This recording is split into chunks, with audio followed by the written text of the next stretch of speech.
Hi, this is Jeremy Chambers, and I'm back with you on the third video in a series. This actually, the video, as you see the title, it's hide and go seek or follow the leader. Those are the two games that really represent what can happen with your business. Now, follow the leader is when I say now you've decided how you're going to market things.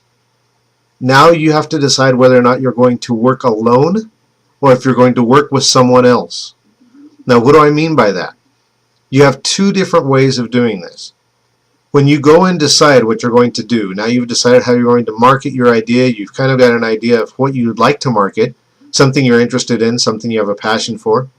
Now the question is, are you going to work alone, hide and go seek, or are you going to actually play follow the leader? Follow the leader actually just means one thing: mentorship. Are you going to go and find a mentor? Are you going to look for a mentor? I would say that in my case, the fact that I did not pick a mentor early enough actually made my success something slower and something later on. If I would have picked a mentor right away in the field that I chose, I definitely would have had more success faster. Now, I learned that by experience. But you know what happened? Somebody actually told me basically what I'm telling you right now, and I decided that I didn't need to pick a mentor so fast. In fact, I took a lot of time trying to think about how I was going to pick a mentor. Who would I follow? How am I going to decide what to do to pick a mentor? Well, I'd like to help you with some of those ideas. A mentor just basically means someone who has had success in the field that you are going into. And I would recommend picking a mentor that either has the qualities you would like to cultivate or is most like your personality. Now, there are two different reasons for that. If they're close to your personality, a lot of times you can relate with what their thinking process is. So as they're telling you what to do, they're telling you how they did what they did to become successful in the field that you're going into. This person, being that they have a similar personality, they will express themselves in a way you can understand. They will make things logical for you so that way you understand the thought process behind what they're doing. You'll be more likely to implement what they tell you. That will lead to success.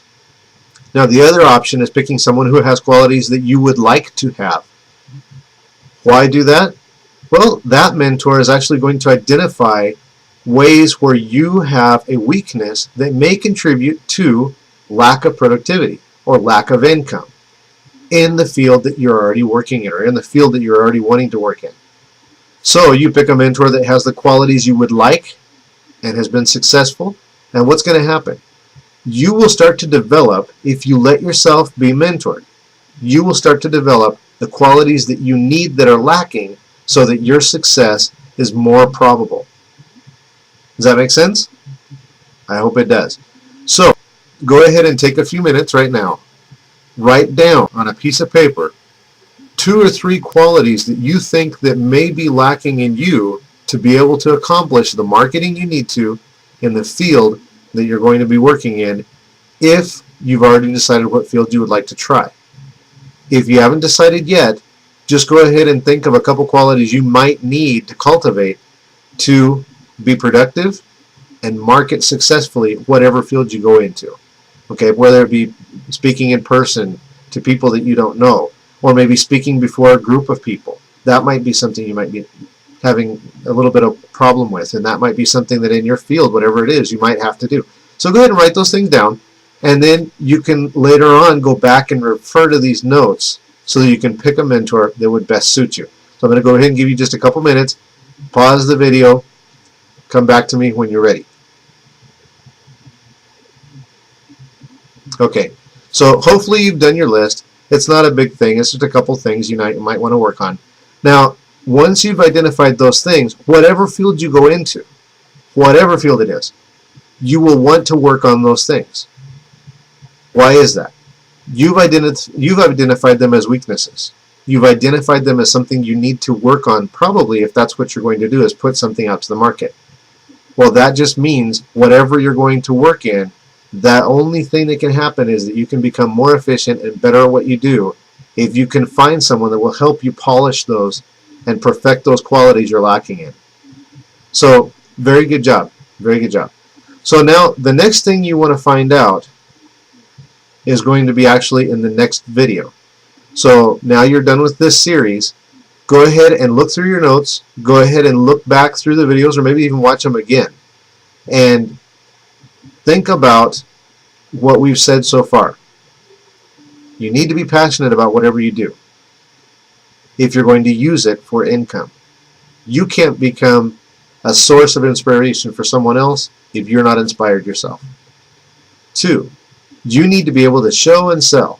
If you can't show someone the reason why you like what you have, they're not going to want it. They're not going to feel a need to do that. They won't feel any inclination to become either a client or an associate of yours. So you need to show and sell. The more you show, the more you sell. The next thing you want to do is like we just got done talking. You need to follow the leader, or your other option is hide and go seek. Now, what does hide and go seek mean? Well, hide and go seek is basically the opposite of looking for a mentor. And basically you're going to have the opposite effect. Instead of learning to polish your qualities, instead of learning how to deal with things, you may end up catching yourself in a trap. And that trap a lot of times is, I know what I'm doing, I can get it done, I'll work alone. I don't like to work with people. Well, if that's the case, you may have a difficult time in finding anything that's going to produce income. But it's not impossible. A lot of people can actually read a lot of books and get information that way. But still, to me, that still is mentoring. That still is finding someone who's going to show you what they've done or how to do it. It's just a person in a book. So working alone or working by yourself, you're still going to want to follow the leader. I mean, working alone or working with a mentor, you still want to kind of follow the leader, find out what other people have done, and now try to imitate what they've done. Okay? So we'll see you in the next video.